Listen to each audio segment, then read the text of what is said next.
Next, we're going to discuss assembly of the oboe. We won't be adding the reed just yet, so make sure your reed is still safe in its case. Once you have your oboe case opened on a flat surface, find the upper joint, which once again you can discover looking for the reed socket or that thumb key on the back. Now, when assembling the oboe, we need to make sure that we look for those two small tab keys right alongside the cork. Those are called bridge keys. When we hold the upper joint during assembly, I like to place a thumb flat on one of the front keys, wrapping my fingers around carefully to make sure I don't bend or press on that thumb key. I'll just gently wrap around it. That makes sure that the bars don't bend or break during assembly. So once you have the upper joint, grab the lower joint. Your lower joint might have a cork cover to protect the cork when the bell's not on there. Take that off. And then exactly the same as the upper joint, there are two bridge key tabs where we'll connect the two joints together. We want to make sure to protect those and watch those as we assemble the oboe. Hold the lower joint much the same way that you hold the upper, protecting any bars or rods by wrapping your fingers gently and looking out not to press or bend from any different direction. Grab the two pieces, one in each hand. Again, watching those rods. Look for the bridge keys and how they'll line up, and then gently twist the two halves together, keeping your eyes on those bridge keys to make sure they don't bump into each other or bend. Once you have the upper and lower joint assembled, all of the keys should be aligned in the front of the oboe, and you'll also see that the back right-hand thumb hook and left-hand thumb key should be aligned across the back of the oboe. Once you're done with that, you're going to grab the bell from your case. The bell has one more bridge key tab that we need to make sure we look out for. As we put this on the bottom of the upper joint, twisting gently, watch those two tabs to make sure that they line up. I like to keep my thumb pressed against this key to make sure that that tab stays lifted as I assemble the bell to the bottom half of the oboe. We'll do that now. Watching the tabs as they go into place. Once you have your upper joint, lower joint, and bell assembled, you've completed your assembly of the oboe without the reed. Now, let's talk about our hand position on the oboe.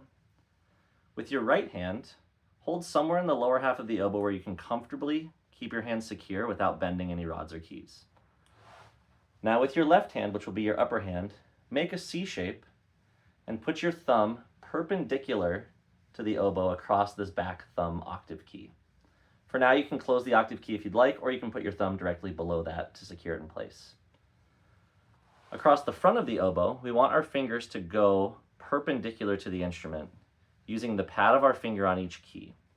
And those keys will line up with your pointer finger, we call that finger 1, on that top key with the extra tab in the hole. Finger 2, which is our ring finger, our middle finger, I'm sorry, on that second key. And then ring 3, which is our ring finger, right here on the third key. Then your left pinky is going to anchor itself, not on this very, very close tab here, but on the second tab down, which is our B key. Each of those fingers should be anchored on those keys, meaning that when you lift them and place them, they shouldn't travel to a different button or key on the oboe. Your hand should be roughly in a C shape, with your thumb across the back on that thumb key, and then fingers 1, 2, and 3 across the front of the oboe here with the pinky anchored on that B key, the second tab down. That's your left hand placement. Now, if you need to, secure your hand up here, somewhere where you can hold the oboe comfortably without bending any rods. And let's talk about the right hand.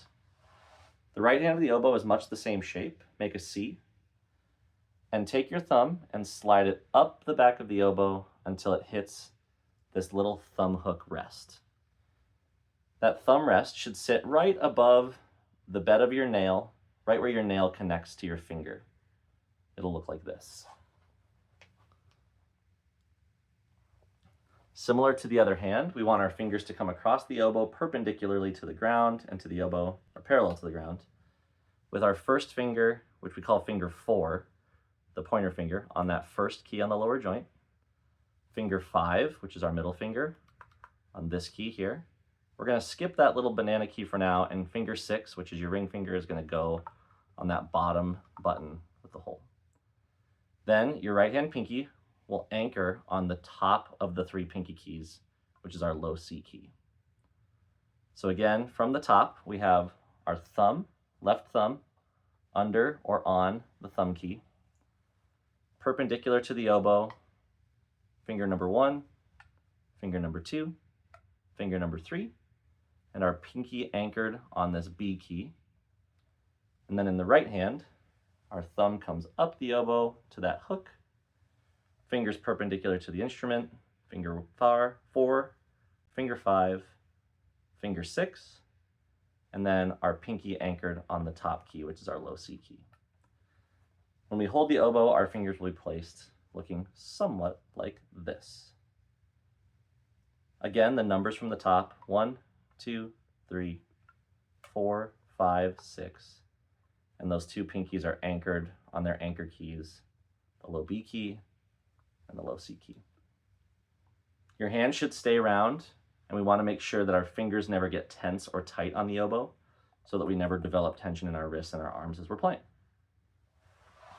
And that's how you hold the oboe and have proper finger placement.